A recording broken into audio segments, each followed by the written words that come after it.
Pemirsa, Badan Meteorologi, Klimatologi, dan Geofisika mengimbau masyarakat waspada terhadap potensi cuaca ekstrim hujan lebat yang diperkirakan akan terjadi tanggal 25 November mendatang. BMKG mengatakan intensitas hujan sedang hingga lebat telah terjadi di beberapa wilayah seperti Jabodetabek, Sumatera Utara, Sumatera Barat, Riau, Jambi, Kalimantan Barat, hingga Papua. BMKG mengimbau masyarakat waspada terhadap resiko hidrometeorologi seperti banjir, tanah longsor, hujan es, hingga angin kencang.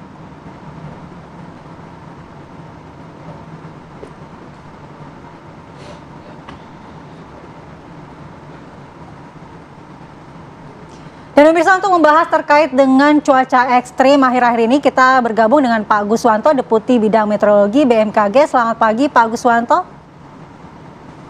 Selamat pagi Mala dan Ratih.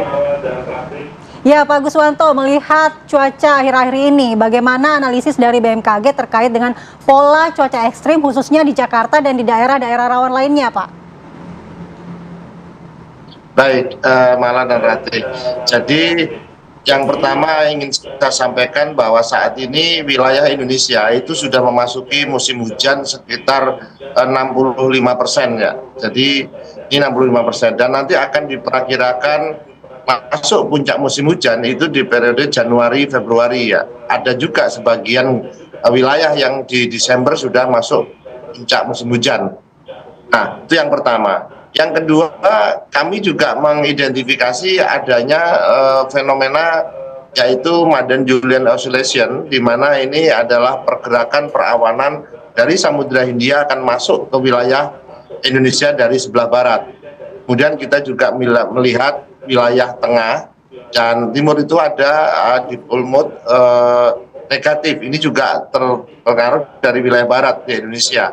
Nah, sedangkan perakiraan musim hujan itu sendiri bahwa tahun 2024-2025 itu dipengaruhi oleh adanya fenomena La Nina, namun posisi lemah ya. Dan ini akan berlangsung hingga Maret tahun 2025.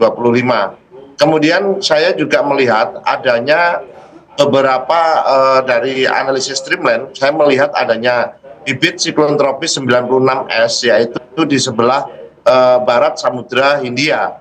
Ini juga kita menemukan juga ada beberapa sirkulasi siklonik yang ada di wilayah perairan Sumatera Barat. Kemudian ada juga yang kita lihat di Bengkulu, ada juga yang di sekitar Kepulauan Riau. Kemudian kami juga menemukan adanya beberapa konvergensi. Seperti kita lihat yang memanjang dari Jawa hingga timur, ini di sebelah Jawa ya. Ini jadi fenomena-fenomena itulah yang mempengaruhi terjadinya potensi munculnya cuaca ekstrim. Kira-kira itu, Mala dan Ratih. Ya Pak Guswanto, mungkin boleh dikonfirmasi lagi kepada pemirsa, periode tanggal berapa ini yang menjadi peaknya atau puncaknya dari cuaca ekstrim ini? Jadi baik begini, kami memprediksi bahwa puncak musim hujan itu terjadi di Januari Februari. Namun dalam waktu dekat itu ada Madden-Julian Oscillation, yaitu kira-kira tanggal 19 sampai 25. Ini kita lihat misalkan wilayah-wilayah itu akan terjadi hujan lebat disertai kilat dan petir. Ya misalkan kita lihat ada di Sumatera itu, ada di Aceh, Sumatera Utara, Sumatera Barat, Riau, Kepulauan Riau, Jambi, Bangka Belitung, dan Lampung sebelah barat. Kemudian untuk Jawa dan Bali ini bisa lihat kita ada di Banten, kemudian wilayah Jabodetabek atau Jakarta itu terutama wilayah selatan, kemudian Jawa Barat juga wilayah selatan, di Yogyakarta, kemudian Jawa Tengah juga terjadi di wilayah tengah ya. Dan kemudian yang masih agak tidak terlalu berat itu adalah di posisi Bali, Nusa Tenggara Barat dan Nusa Tenggara Timur. Namun di Kalimantan juga kita deteksi itu ada terjadi hujan lebat ya di sana. Kemudian di Sulawesi Utara, Sulawesi Barat, dan beberapa wilayah di Sulawesi Selatan.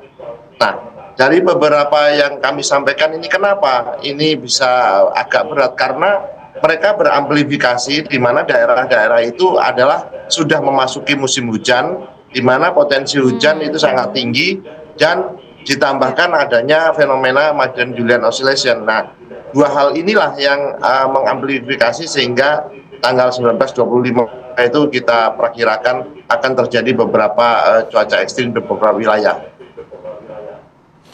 Ya Pak Guswanto, bagaimana antisipasi dan peringatan dini yang diberikan BMKG untuk wilayah-wilayah tadi yang merupakan rawan cuaca ekstrim dan juga rawan bencana, Pak? Adakah langkah-langkah yang bisa diambil masyarakat untuk mempersiapkan diri menghadapi cuaca ekstrim ini? Kita ketahui juga di Jakarta beberapa hari terakhir dilanda hujan ini sudah muncul banjir di beberapa wilayah, Pak.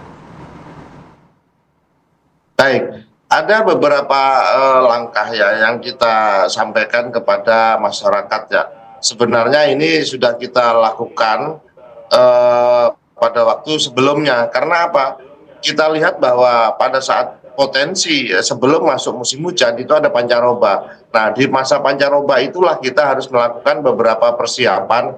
Misalkan kita lihat ya bahwa kita harus membersihkan lingkungan kita, kemudian kita juga harus tetap mengupdate informasi tentang cuaca. Kemudian kita juga harus melakukan beberapa aktivitas koordinasi. Jadi berbagai hal itu kita sarankan agar dilakukan. Karena apa? Kami BMKG juga sudah memberikan sistem peringatan dini ya. Nanti bisa dilihat di info BMKG, aplikasi di Android, itu sudah tersedia wilayah mana saja yang akan terjadi cuaca ekstrim. Nah, kami juga memiliki namanya website Nowcasting. Nowcasting itu adalah merupakan gambaran kondisi cuaca saat ini di mana perakiraan cuaca ekstrim jangka pendek, yaitu kurang dari 6 jam. Ini bisa dilihat di websitenya di nowcasting.bmkg.go.id Nowcast. Nah, saat ini berdasarkan peta yang ada itu ada Sumatera Utara, Kepulauan Riau, Bangka Belitung, Kalimantan Tengah, Kalimantan Timur sedang terjadi hujan, di mana peringatan dininya adalah hujan lebat, disertai kilat dan petir. Nah, ini beberapa salah satu contoh yang kita berikan ya untuk website, sekali lagi nowcasting.bmkg.go.id/nowcast. Nah, ini bisa kita lihat di sana. Kemudian di samping itu kami juga melakukan sosialisasi, melakukan edukasi kepada masyarakat bagaimana kita mengupdate informasi cuaca dan memperkirakan ke depannya seperti apa digabungkan dengan lingkungan tempat tinggal mereka. Karena mitigasi sesungguhnya adalah mengurangi mengetahui bencana yang akan muncul itu. Oke, terakhir akan mengganggu pelayaran penerbangan dan lain sebagainya. Singkat saja ya Pak. Ya, baik. Untuk pelayaran saat ini yang sedang mengalami peningkatan itu adalah di Samudra Hindia dan Samudra Indonesia sebelah selatan ya, selatan Jawa ataupun sebelah barat. Untuk penerbangan ini berpotensi terjadinya pertumbuhan awan hujan yang namanya awan cumulonimbus. Ini juga kita prediksi.